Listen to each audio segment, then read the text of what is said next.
যে আমার বিশ্বাস ভাঙলো সে অনেক বিশ্বস্ত ছিল, যে হৃদয়ে আঘাত করলো সে এই হৃদয়ে ছিল, যে আমার ভালো থাকাটা কেড়ে নিল তাকে ভালো রাখাটাই আমার উদ্দেশ্য ছিল। আমি তোমাকে বিশ্বাস করেছিলাম, রেখেছিলাম এই হৃদয়ে, বেঁধেছিলাম ছোট্ট একটা ঘর। তুমি হবে অন্য কারো বউ, তোমাকে স্পর্শ করবে অন্য কেউ, আর আমি হব পর। আমি ছিলাম না স্বার্থপর, আমি ভালোবেসেছি তোমাকে বিনা স্বার্থে। তুমি ছিলে আমার গভীর রাতের প্রতিটা মোনাজাতে। আমি প্রতিশোধ নেব না, কারণ তুমি আমার শত্রু ছিলে না। আমি দেব না অভিশাপ, করব না অভিশাপে অভিশপ্ত।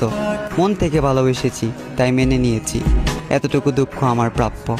ভয়ঙ্কর ছিল তোমার আচরণ, ভয়ঙ্কর ছিল তোমার শেষের পরিবর্তন। তুমি আমাকে নিয়ে খেলা করেছ, আর আমার ভালোবাসাটা ছিল তোমার কাছে পুতুল খেলার মতন, যে খেলায় তোমার হলো জিত আর আমার হলো মরণ।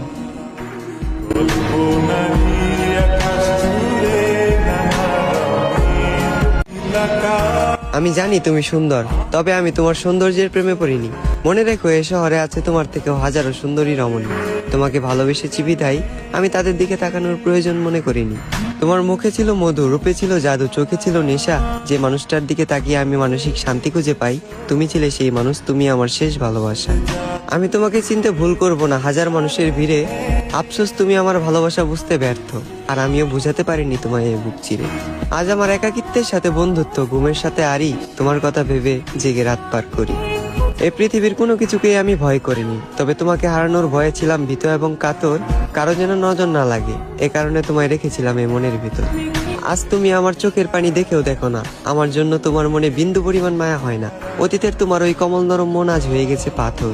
তবে আমি বলে দিচ্ছি, তুমি মিলিয়ে নিও, তোমার ওই পাথরের মনেও একদিন জ্বলবে আগুন। আমি যতটা না